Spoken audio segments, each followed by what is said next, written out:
Hey, what's going on, everyone? Chops and I love podcasting so much. We have so much to say. Damn, we just text all day, don't we, Chops? Yeah, really, seriously, we do.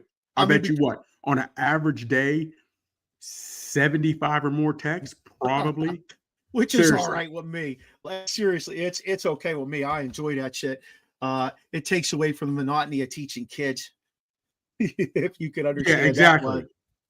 that one.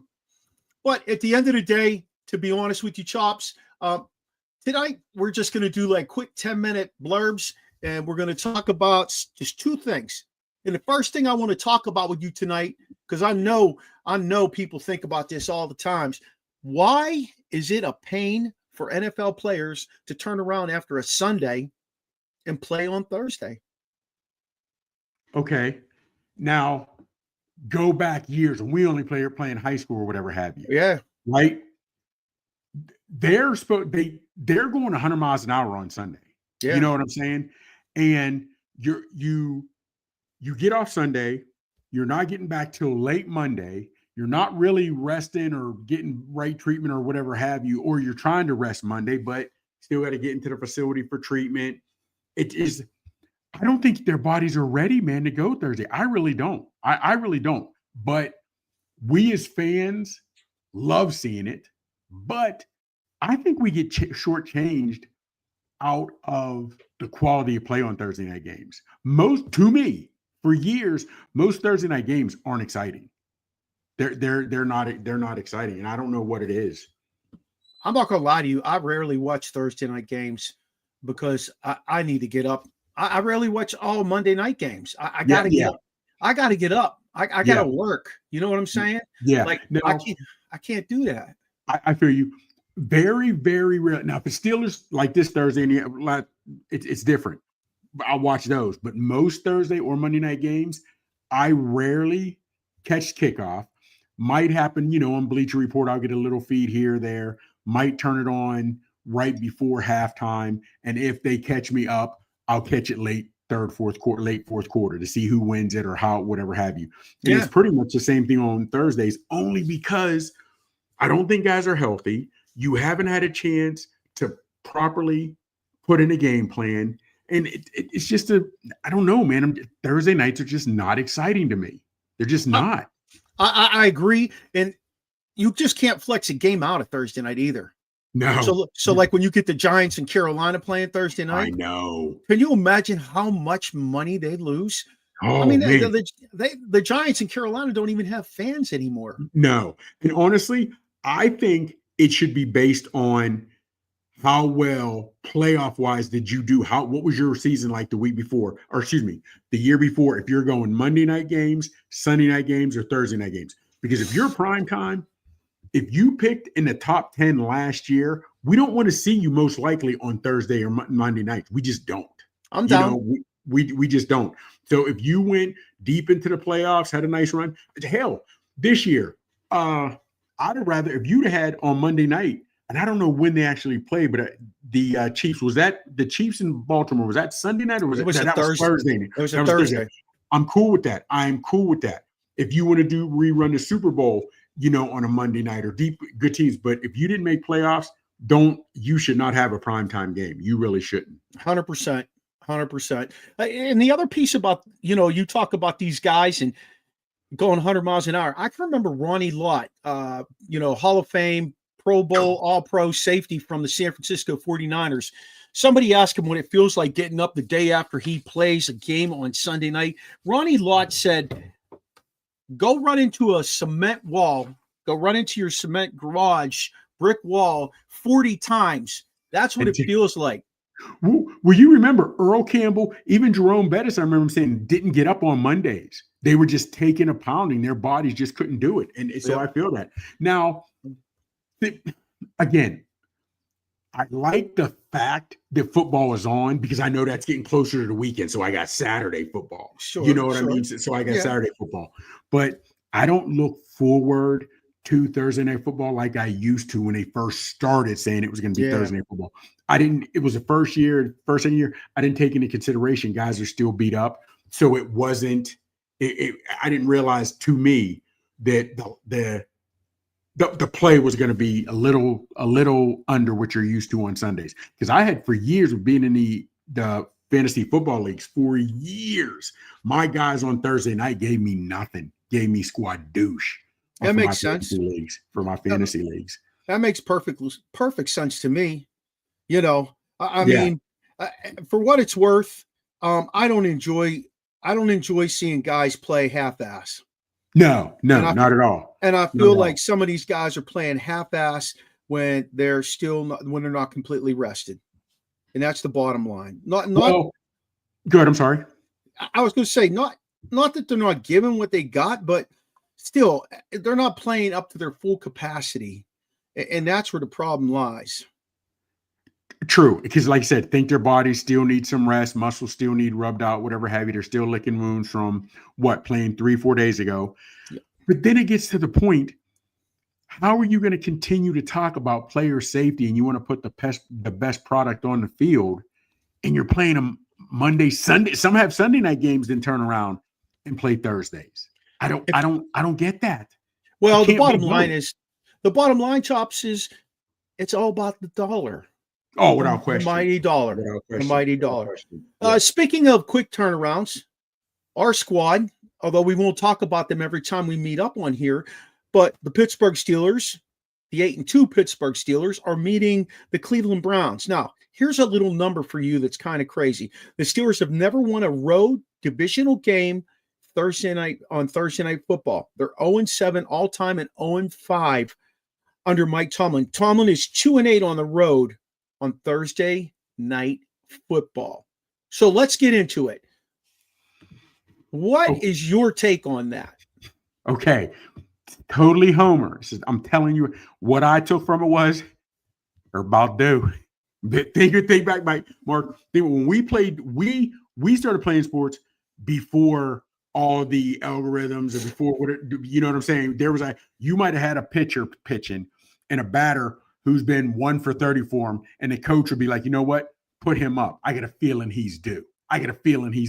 That was long before they put all the algorithms, and the scientific numbers in it. And that's how I'm taking it. The Steelers are due. They are due for a win on the road Thursday night. They're due. They're due, and that's how I'm looking at it. One of the things that I think is going to be different for them from this perspective, I think the guys that were there before were complacent. I don't think Ben was a strong leader. I think he was complacent. All right. I can see Russ, who has to prove something. He's only played. I said this in our show yesterday. He's only played a game and a half really well, and he's only played a game, and he's played a game and a half marginal. Okay, enough to win 3 games, but just marginal. He's not. I know that guy's not satisfied with that, but I think he brings the leadership to that locker room that's not going to let them be complacent. I think what you're going to see is guys like Patrick Queen not let them get complacent. I do believe that the Cam Hayward's a strong presence. I think TJ's a strong presence, but I can't see either one of those guys being a verbal presence.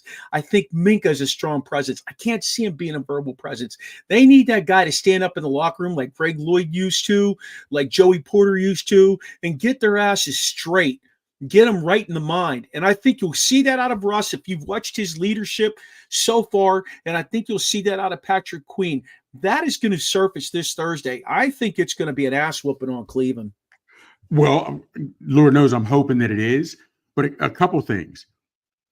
Don't forget last year when they were going through some things in a couple games skid where Minka and some other players said, guys just aren't putting their all effort. Guys aren't playing hard. Remember last year they had a 3 or 4 game slide, and that's what was coming out. And I was like, hold on. This is Minka. I remember even Warren saying it and Hayward. And I'm like, hold on. Minka and Hayward, you guys are the leaders. There's no way they should have ever said that. So I don't think there's any old school guys.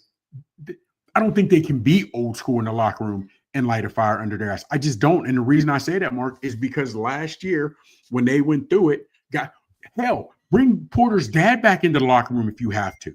Bring Porter's dad Whatever back it into takes. the locker room. Yes, exactly. Now, here's the thing.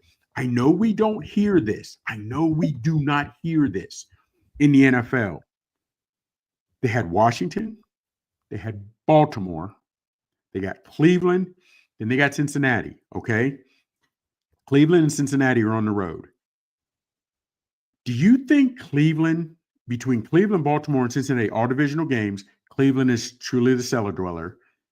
Do you think this could be a trap game, though? I know they No. don't normally have. Okay, that's what I'm hoping. But here's the thing, Mark. You said he played marginally in a game and a half. Don't forget that was against the Commanders, who behind the lines, a lot of people thought were the second best team in the NFC, and Baltimore, who a lot of people think had Lamar Jackson, the MVP on that squad, and a playoff team. So I understand he didn't light it up against them, but I'm glad he showed his leadership and got the win. And I understand he had that INT. I don't put that on him. I know it's on his stat sheet, but I don't put that on him. But I do think we're getting the best of him, as in Russ, because he needs to prove, even if the Steelers don't keep him, he can still play so another team picks him up next year. And I also thought we were going to get the best of Fields because he needs to prove to people I can still play. You know what I mean? So I think what you're going to see is exactly like I said. You're going to see Queen and Russ Wilson not let them have a trap game. I really believe I'm that. hoping. Mark, I'm hoping. I think that change of leadership, I think Patrick Queen took it to heart when they let him be a captain against his former team, who basically said, get out the door. We have no interest in you anymore. Yeah. I think he took that to heart. And when Tomlin said another team's trash is our treasure, that meant a lot to that guy. And I don't think he's going to let them down. I really, really I'm hoping don't. not. I'm hoping not. And I do. But I also believe it's supposed to be rain tomorrow. I think in Cleveland, the weather's supposed to be nasty. So I'm hoping this O-line picks it up. Najee, you got to go to work. I'm Najee. Him and Jalen. And Cordarrelle. Man, I'm hoping. I thought Patterson was doing well before his injury. I haven't seen him. I know he's not back, but I haven't seen glimpses yet. So I'm hoping this is the game to where he's back. I'm hoping this is where he's back. He hits the hole hard. He needed to get in the flow. That's the bottom line. So what's the 3 keys for Cleveland to win this game? Honestly, and I hate to say it, they've got to establish the run. Now, hold on. Let me backtrack on this. They have to, before I say any of that, Mark, with the AFC North, I don't care about anybody else. I don't care about any. The AFC North, all rules are out the window. So we can list what the teams have to do. But at the end of the day, this is what they call a snot like it. Somebody's getting punched in the mouth.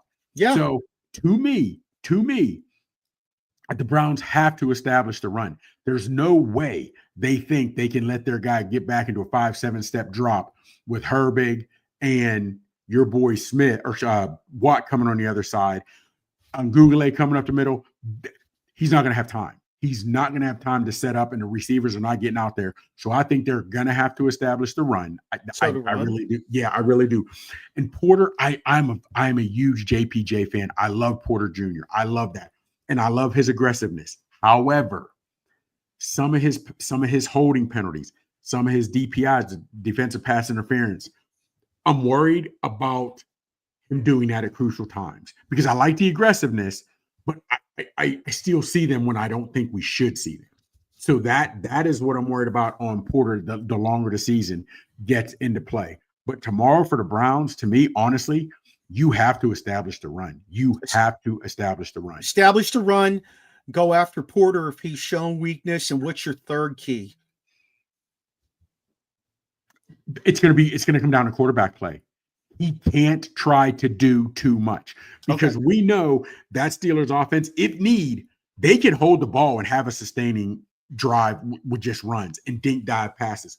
Or we also know that he can throw that moon ball and score 30. Don't know if he'll be able to score 30 tomorrow depending on the weather. So if you're Cleveland, tell the quarterback, do not get outside of yourself. Don't try to throw for 300 yards. Don't try to throw for 300 yards. If you have a guy that's 30 yards downfield and you got a guy that's 6 yards downfield, check down, take the check down. Yeah. Is that my man Bill Atkinson? Yeah. Oh, Bill Akins. Oh, okay, Bill Akins. Yeah, and that's right. Chubb is going to be huge. Only thing I'm hoping is he's averaging under 3 yards, right around 3 yards a carry. Yes, he's not the Chubb of last year. So I'm hoping, as William just spoke out, Chubb is going to be the key. but he's not going to be himself. And I'm hoping that, especially on this turf, he's not going to find great footing. And he's not 100%. We know that. He's good enough. He's good enough to play, but he's not 100%. And in Njoku, honestly, I think Chubb can line up, or not Chubb. I do. I honestly believe Queen can line up with him. I believe Queen can line up with him and stick with him for 6, 7, 8 yards. I just do. I just do. So I'm good. I think Peyton Wilson can line up with him too, to be honest with you. I think Peyton can run with him. However, I think him being a veteran and being big and strong enough will give Peyton issues. Because let's be real with it. Peyton had a hell of an interception a year so far for me, maybe again being a Homer Steeler guy, but he was beaten by Hill. His relentlessness not to give up and just being stronger than Hill, he took that away. Don't know if he'll be able to do that against Njoku. However, I do think he can run with them. Njoku's experience may be able to have him post up a couple different ways that may give Wilson some problems. But you got a veteran in Njoku and a veteran in Queen. I think Queen can match up with him. All right, my 3 keys. Cause turnovers from the quarterback. Jameis Winston's a turnover machine. You got to get pressure on him and make him just throw the ball up. Okay, That's number 1. Number 2, establish the run and score first. Those 3 things will get the job done. If you score first and put the pressure back on Cleveland, I don't think they're going to be able to get it done. I think you'll have consistent 3 and outs, maybe a first down, then 3 more and out. I just think those 3 things, pressure on the quarterback for turnovers, scoring early first, taking care of business there, and establishing that run game, because it is supposed to be cool. It is supposed to be rainy. It's supposed to give you a snow look there. So they're going to have some lake effect snow. Here's the only thing I would say, and to piggyback off of what you just said a little bit. Pressure Winston, you're absolutely right. Because as great an arm as he has, we know he will cough it up. He will give it up. We know this. However, Steelers DBs have to catch the ball. They have dropped some interceptions this year, Mark. They have. Yeah. We can't have that. You can't have that. Hell, no. When the Ravens did it, and your boy was Hamilton did it against the Browns. What, 3 weeks ago? Yeah. It was cinched the game. Lost them the game. Yes, and what your boy Winston do? Because he can still throw a nice pass. He really can. So as much as the D line has to pressure Winston, and I believe they will, our DBs can't get lost looking in the backfield. Our DBs can't drop easy interceptions. They just can't, because the NFL quarterbacks and teams will make you pay for that. Chops, you got about a minute left because we said we were going to keep this nice and short for first customer. Your prediction on tomorrow night, and if the Steelers lose, will you be completely disappointed after what they've just done? I'll be disappointed, but I won't be let down or mad. I'll be disappointed on the aspect of they had to get up for Washington. They had to fight through the mud to beat Baltimore. You're not going to sweep everybody in your division, right? I mean, they could, but I don't. So I'll be disappointed because you should win this, but you did fight a hard game. I know they don't have trap games in the NFL, but if there would be one, I could see this one. Nobody's expecting the Browns to do anything, nothing to do anything. So I'd hate to see them. But again, if they lose this one, they'd have 3 losses on the season and 3 games they should have won. Yeah. Let's keep it 100. They should have won all 3. Give me a score, Chops. I'm going 24-13 Steelers. I'm going 24-13. I'm going 27-10 Steelers. I think this game, I think they get a cheapie in the end. I think Cleveland gets a cheapie in the end. I can see, I know TJ Watt's pretty pissed off at what's his name? Myles Garrett for shooting his mouth off. Yeah. And he's really, although he's been getting double teamed, he's been double teamed the most in the NFL this year. They have some kind of stat they're keeping on that now. He's been double teamed the most in the NFL this year. I could see TJ really teeing off in this game and having a multi-sack game. I really do think that Minkah is going to show up and get us a turnover somewhere along the line here. He's due. Yeah. And I think as far as running back, it's not going to be Najee. I think you're going to see Jaylen Warren. Man, I'm a Warren guy. You know that. I'm a Warren guy since last year, since being a rookie. I like Warren. He hits the hole. He whatever. So I'd love to see Warren get off. I'd love to see him go for 100 in a tutty or two. I'd love to see Warren get off. Chops, this was fun. I like doing a short take. This is called First Customer in the Barber Shop, you guys. Thanks for joining us. Check us out on Tuesday nights when we do our live show.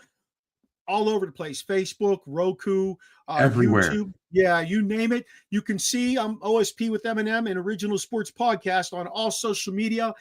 In our show notes, you will find our link tree, and Chops is at the Real Big Chops, at Michael Gregory Mills, and at Big Chops 824.